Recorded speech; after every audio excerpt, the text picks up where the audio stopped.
என்னாச்சு? இன்னும் டென்ஷன் போகலையா? அந்த ஷாமு தலைக்கு மேல ஏத்தி விட்டான்.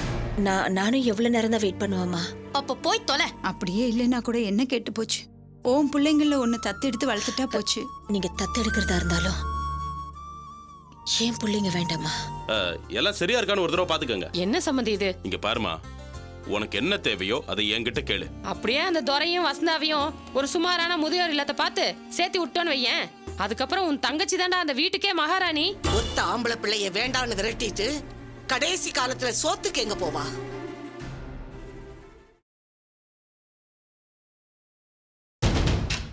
இதுக்கப்புறம் நீயே போறேன்னு சொன்னாலும் நான் உன்னை அங்க போக விட மாட்டேன். நீ பாட்டுக்கு இங்க இருந்தே பரீட்சைக்கு போ. படிப்பு முடிஞ்சதும் கடை பொறுப்பை நீயே எடுத்துக்கிட்டு என்ன கொஞ்சம் ஃப்ரீயா விட்டுறேன். எனக்கு சங்கம் கோயில்னு நிறைய வேலை இருக்கு. நான் சொன்னேங்கிறதுக்காக கடைக்கு வர வேண்டாம். நீ படிச்ச படிப்புக்கு தகுந்த மாதிரி வேலைக்கு போகணுன்னாலும் என்கிட்ட சொல்லு. எத்தனை லட்சம் செலவானாலும் நான் வாங்கி தரேன். நீங்க வேறப்பா இன்ஜினியரிங் முடிச்சுட்டே பாதி பேர் சும்மா இருக்காங்க. டிப்ளமாலாம் வேஸ்ட். ஐயோ, அப்போ இவன் படிச்ச படிப்புக்கு வேலையே கிடைக்காதா? அந்த காலம்லாம் மாறி போச்சு பாட்டி. இதத்தான் நான் படிக்க வச்சேன்னு பெருமையா பீத்திக்கிட்டாளா? நீ +2 எத்தனை மார்க்பா? 82%. அப்புறம் ஏன்டா உன்னை இன்ஜினியரிங்ல சேர்க்கல? இல்லைங்க சித்தப்பா, கவர்மெண்ட் காலேஜில் கோட்டால கிடைக்கல. ப்ரைவேட் காலேஜில் டொனேஷன் கட்டணும். அதான் அம்மா முதல்ல நீ டிப்ளமா முடிச்சுட்டு வேலைக்கு போய் நீயே படிச்சுக்கோன்னு சொல்லிட்டாங்க. பாத்தியாமா உன் மருமக திமிர? ஜாதிக்காரங்கிற ஒரே காரணத்தினால 50% 60% எடுத்தவனெல்லாம் நான் இன்ஜினியரிங் படிக்க வைக்கிறேன். ஆனா என் சொந்த அண்ணாமவன் வேலை பார்த்துக்கிட்டே படிக்கணுமா? ஆமா, படிக்கிற வயசுல படிக்காம விட்டுட்டு நாளைக்கு குடும்பம் குட்டின்னு ஆனதுக்கு அப்புறம் இவன் பிள்ளைங்களை படிக்க வைப்பானா இல்ல இவன் உட்காந்து படிச்சிட்டு இருப்பானா? இருந்தாலும் ஒரு பொம்பளைக்கு இவ்வளவு வீம்பாகாது. பிள்ளைங்க எதிர்காலத்தை விட வேற என்ன முக்கியம்? இல்ல, அதை பத்திலாம் யோசிக்கிறதுக்கு அவங்களுக்கு நேரம் இல்லை பாட்டி. என்னமோ உங்க அம்மா 4 வீட்டுல வேலை பார்த்து இங்க மாத்தியாங்க அங்க மாத்திங்கன்னு புரணி பேசி அவங்க வாழ்க்கையை ஓட்டிட்டாங்க. இனிமேலாவது பிள்ளைங்களுக்கு ஒரு நல்ல காலம் வரட்டும். எப்ப இவன் இந்த வீட்டுல காலை வச்சானோ அதுக்கப்புறம் எல்லாமே நல்ல நேரம் தான். நீ பெரிய ஆளா வருவ, அதுல யாருக்கும் எந்த சந்தேகமும் இல்லப்பா. எப்படி நீ நல்லா வந்ததுக்கு அப்புறம் உன் கூட உங்க அம்மா வரதான் போறாங்க. அதனால நான் சொன்ன எதையும் மனசுல வச்சுக்காம உனக்கு உங்க அம்மாவை எப்பெல்லாம் பார்க்கணும்னு தோணுதோ அப்பெல்லாம் போய் பார்த்துட்டு வா. இல்லைங்க சித்தப்பா, இனிமே நாங்க போல. அவங்களுக்கும் எனக்கும் இனி எதுவுமே இல்லை. இப்ப நீ கோவத்துல இருக்க, போய் படு, காலைல பேசிக்கலாம். இல்லைங்க சித்தப்பா, நீங்க எப்ப கேட்டாலும் நான் இதை தான் சொல்லுவேன். சரி, அதை விடுப்பா, நீ போய் படு. தம்பி, ஒரு நிமிஷம். உனக்காக புதுசா ஒரு மொபைல் வாங்கிட்டு வந்திருக்கேன். டேய் சஞ்சய், அந்த மொபைல் எடு. இந்தா.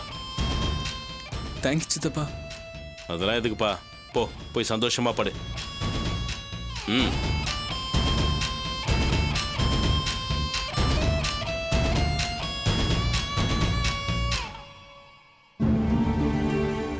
அண்ணா, என்ன நித்யா?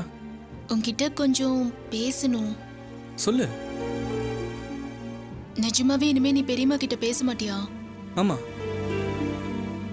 மத்தவங்க சொல்றது கேக்குறப்போ அது சரின்னு படும். ஆனா தனியா உட்காந்து யோசிச்சாதான் உண்மை புரியும். இங்க பாரு நித்யா, நான் ஒன்னும் மத்தவங்க சொல்றதை கேட்டு நடக்கிறவன் இல்ல. அப்ப பெரியம்மா மனசு கஷ்டப்படும்னு உனக்கு எப்படி புரியாம போச்சு? இப்ப நீ என்ன சொல்றன்னா எனக்கு புரியல. இல்லண்ணா, பெரியம்மாவை அழ வச்சு ஏன் சுத்தி வலிக்கிற? இப்ப நான் இங்க இருக்கிறது உனக்கு பிடிக்கல? ஐயோ, நான் அப்படி சொல்ல வரல. அப்பா கூட பிசினஸ்ல இருந்தாலும் பெரியம்மாவுக்கும் ஹெல்ப்பா இருந்தா நல்லா இருக்கும்னு சொல்ல வந்தேன். நான் உன்கிட்ட இப்படி பேசினேன்னு தயவு செஞ்சு அப்பா கிட்ட சொல்லிடாத. நீ இங்க இருக்க கூடாதுன்னு நான் எப்பவுமே நினைச்சதில்ல. நான் ஏதாவது தப்பா பேசியிருந்தா சாரிண்ணா.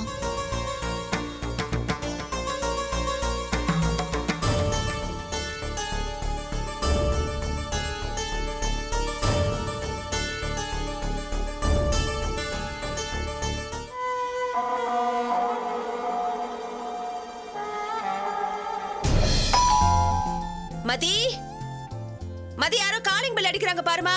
இதோ பாக்குறேம்மா.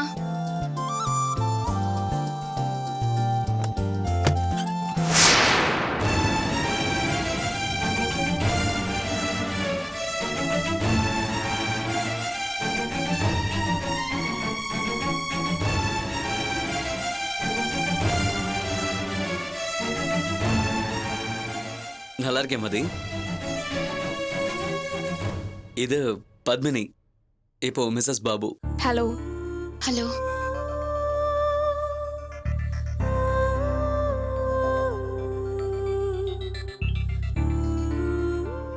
என்னப்பா வாசல்ல நின்னுட்டு இருக்கீங்க? ரொம்ப நன்றிப்பா. நட்ராஜ் பத்தி நீ சொல்லலனா அவனை கண்டுபிடிக்க ரொம்ப கஷ்டம் இருக்கும்.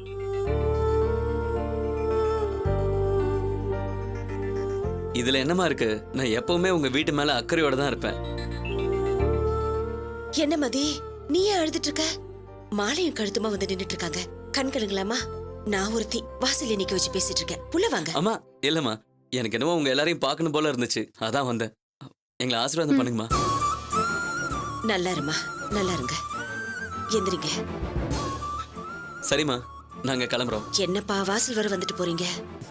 இல்லம்மா, இன்னொரு நாள் நாங்க 2 பேரும் கண்டிப்பா சரிப்பா, வரோம். கண்டிப்பா இன்னொரு நாள் வரணும். சரிம்மா. என்ன? போயிட்டு வரேம்மா.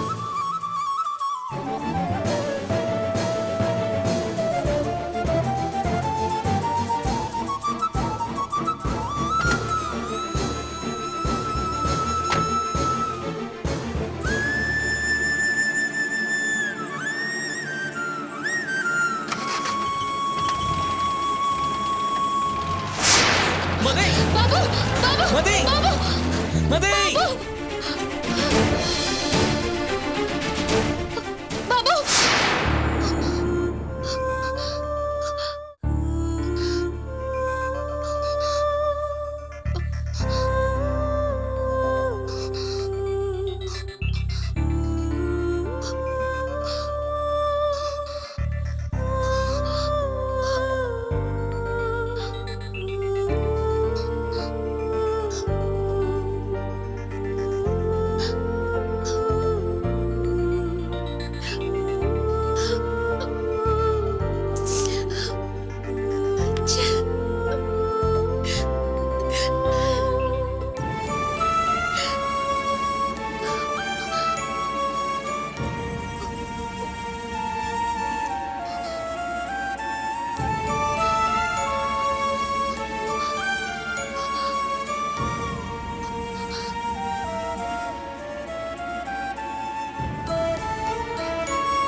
நேற்று தூக்கத்தில் நீ பாபு பாபுன்னு புலம்பிட்டு இருந்த. நான் நினைச்சா அதை எவ்வளோ பெரிய பிரச்சனையா வேணாலும் ஆக்கலாம்.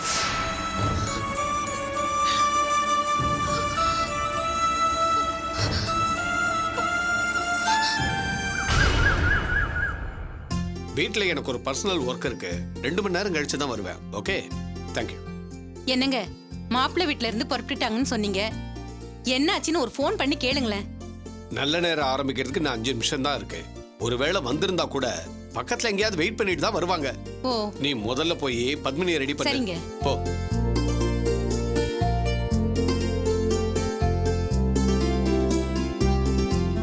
பத்மினி, மாப்பிள்ளை வீட்ல இருந்து வர டைம் ஆச்சு. சீக்கிரமா ரெடி ஆயிடுமா? சரியா?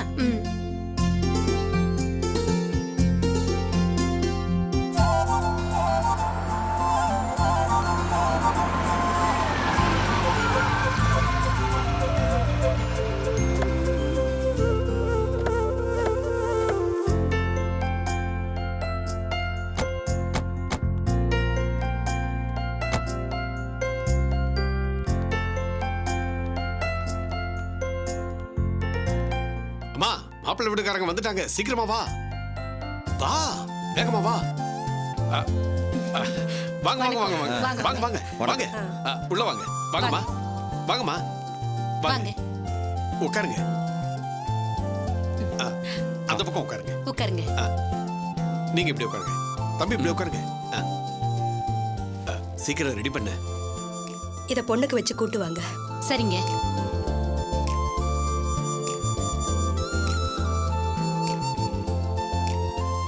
பத்மினி, மாப்பிள்ளை வீட்டுக்காரங்க வந்துட்டாங்க. சீக்கிரமா காஃபி எடுத்துட்டு போலாம், வா. இதோ பொண்ணு காஃபி கொண்டு வர. வர சொல்லுமா. குடுமா. தம்பி குடுமா. இவங்களுக்கும் கொடு. எடுத்துக்கங்க. பொண்ணு நல்லா இருக்கா? பத்மினி, வா உள்ள போலாம். பத்மினி, ஒரு நிமிஷம் இருமா. நீங்க ஏதாவது என் பொண்ணுகிட்ட பேசணும்னு நினைச்சா தாராளமா பேசலாம். எனக்கு எந்த ஆட்சேபனையும் இல்ல. அதெல்லாம் ஒண்ணு வேண்டாங்க. இல்லம்மா, எனக்குன்னு சில பிரின்சிபல்ஸ் இருக்கு. நான் என் பொண்ணை எதுக்கும் கட்டாயப்படுத்த மாட்டேன். அவளுடைய விருப்பம் தான் என்னுடைய விருப்பம். எனக்கு இவ ஒரே பொண்ணு. எல்லா சொத்தும் என் பொண்ணுக்கு தான்.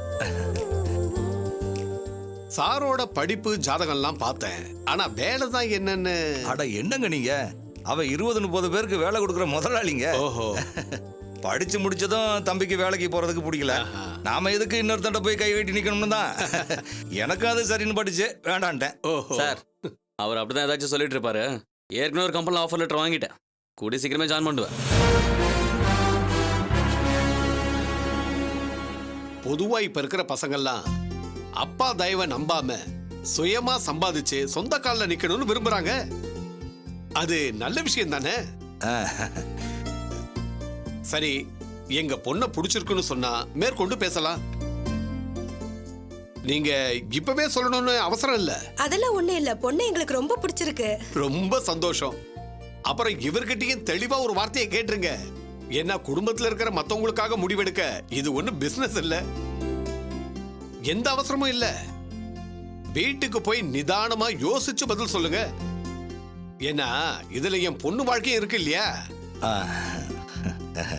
அது அப்போ நாங்க வீட்டுக்கு போயிட்டு. அப்பா என்னப்பா நீங்க வீட்டுக்கு போனா மட்டும் புதுசா என்னத்தை யோசிச்சுட்டு போறோம்? சார், உங்க பொண்ணு எனக்கு ரொம்ப பிடிச்சிருக்கு.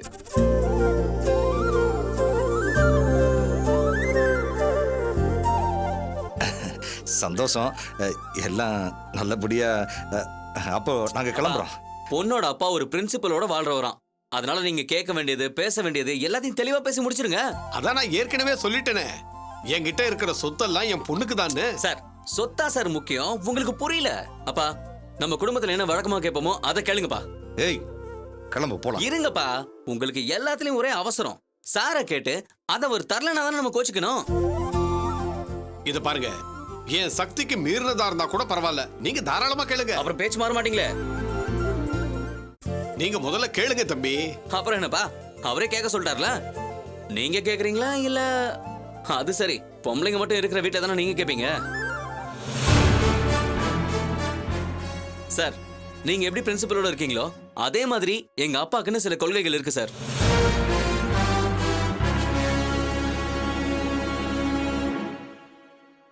சார், எனக்கு உங்க பொண்ணை ரொம்ப பிடிச்சிருக்கு. பட் அவங்க கெட்டு போகாம சுத்தமா தான் இருக்காங்கன்னு ஒரு டாக்டர் சர்டிபிகேட் கொடுத்துருங்க.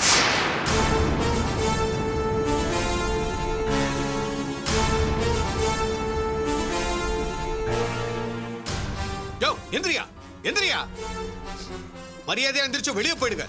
இல்ல நான் மனுஷனா இருக்க மாட்டேன். போங்க வெளியே. சார், இதை நாங்க எங்க ஃபேமிலியில வழக்கமா வச்சிருக்கோம். இதுக்கு மேல இன்னொரு வார்த்தை நீ பேசின நான் கொலைகாரனா மாறிடுவேன். போயா வெளியே.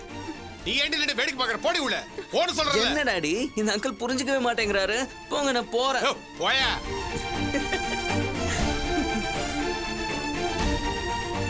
யோ, என்னையா இன்னும் பார்த்துட்டு இருக்க? போயா வெளியே. நல்ல 1 நம்பர் பொறுக்கிய புள்ளையா பெத்து வச்சிருக்க. போயா வெளியே. அறிவில்லை உனக்கு? நீ எல்லாம் மனுஷனாயா? எந்த மூஞ்சியை வச்சிருக்கியா நீ பொண்ணு பார்க்க வந்த? குடும்பத்தோட வேற வந்திருக்க. பெத்தவங்க கிட்ட கேக்குற கேள்வியா இது? அறிவில்லை உங்களுக்கு? இனிமே இந்த ஏரியால பொண்ணு பார்க்கற அது இதுன்னு வந்தீங்க, கைய கால உடைச்சிருப்பேன். ஏய், அவனை முதல்ல இங்க இருந்து போய் சொல்றேன். ஐயோ, முதல்ல வண்டி எடுங்க. எதுவா இருந்தாலும் வீட்ல போய் பேசிக்கலாம். இருக்கீங்க. உங்களை கண்டதுனமா வெட்டி போட்டுருவேன். உன் பொண்ணுக்கு இப்படி தான் கல்யாணம் பண்ணியா? ஐயோ பாபு, முதல்ல வண்டி ஏறுடா. டேய் வாடா.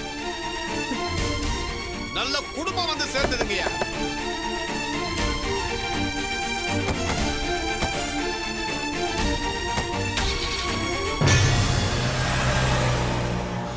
வந்துட்டானுங்க பெரிய விடுங்க மாதிரி.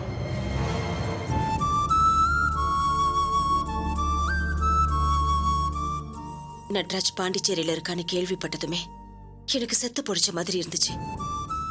எதை பத்தியும் யோசிக்காம உடனே பஸ் ஏறிட்டேன். பாண்டிச்சேரி போற வரைக்கும் தெரிஞ்ச தெரியாத எல்லா சாமியும் கும்பிட்டுக்கிட்டே போனேன். நான் கும்பிட்ட அத்தனை சாமியும் ஒன்னா சேர்ந்துக்கிட்டு என்ன சோதிச்சு பார்க்கணும்னு ஆசைப்பட்டுச்சு போல. நான் ஒரு அனாதைன்னு சொல்லி ஹோட்டல்ல நட்ராஜ் பாத்திரம் கழுவிட்டு இருந்திருக்கா. அங்க நீங்க அவனை பார்க்கவே இல்லையாக்கா? இல்ல நர்மதா, அவன் இங்க வந்துட்டான்னு சொல்லி போன் வந்தது. அடிச்சு பிடிச்சிட்டு ஓடி வந்தா அவன் நேரா போய் அவன் சித்தப்பா வீட்டுல போய் உட்கார்ந்துருக்கான். இவன் ஏன் என்னை இப்படி தவிக்க விடுறான்னே எனக்கு தெரியல. ஒரே ஆம்பளை புள்ளன்னு பார்த்து பார்த்து செஞ்சேன். எப்படியோ பரீட்சை எழுத வந்துட்டானே நான் சந்தோஷப்பட்டேன். இவன் என்னடா வீட்டுக்கு பிரயோஜனம் இல்லாம போயிட்டான். அவன் பாண்டிச்சேரியில தான் இருக்கான்னு எப்படி தெரிஞ்சது? அவன் ஃப்ரெண்டு யாரோ பார்த்துட்டு வீட்டுல போய் சொல்லியிருக்கான். சூர்யா ஃபோன் பண்ணா. உடனே அவனை பார்க்கணும்னு மட்டும்தான் தோணுச்சு. வேற எதை பத்தியும் நான் யோசனை பண்ணல. ஹோட்டல்ல பாத்திரம் கழுவுற நிலைமைக்கு போனப்பவே நியாயமா அவன் எல்லாத்தையும் உணர்ந்திருக்கணும். அதுக்கப்புறமா அவனுக்கு புத்தி வரலனா என்னத்த சொல்றது? ஒரு பிரச்சனையில மாட்டி பட்டு திருந்துறதுதான் உலக வழக்கம். ஆனா இவ ஒரு பிரச்சனையில மாட்டி வெளியில வரப்போ அதை விட பெருசா இன்னொரு பிரச்சனையை கொண்டு வந்து எங்களுக்கு நிம்மதியே இல்லாம பண்ணிட்டான். இதுல நான் அவனை சொல்றதா இல்ல ஏன் தலைவிதியை நினைச்சு நொந்துக்கிறதான்னு எனக்கு தெரியல. விடு சுந்தரி, இதுல உன் குழந்தைனை மட்டும் குத்த சொல்ல முடியாது. மதியம் இவனு என்ன சின்ன பிள்ளைங்களா? மிட்டாயை காமிச்சு ஏமாத்தி மனசை மாத்திட்டாங்கன்னு சொல்றதுக்கு? இவ்வளவு பண்ணி அதுங்க புரிஞ்சுக்கலனா இந்த பிள்ளைங்க இருந்தா என்ன போனா என்ன? விடு. அவங்க சித்தப்பாவோட சூழ்ச்சி புரியாம இருக்காங்களேம்மா. என்னதான் புருஷனும் மாமியாரும் சொன்னாலும் இந்த மதிக்கு புத்தி எங்க போச்சு? அவளுக்கு அவங்க சித்தப்பாவை பத்தி தெரியாதா? நீ வேற நர்மதா, இவ படுற பாட்ட ஒரு நிமிஷம் அதுங்க நினைச்சு பார்த்தா இப்படி எல்லாம் அதுங்க பண்ணுமா?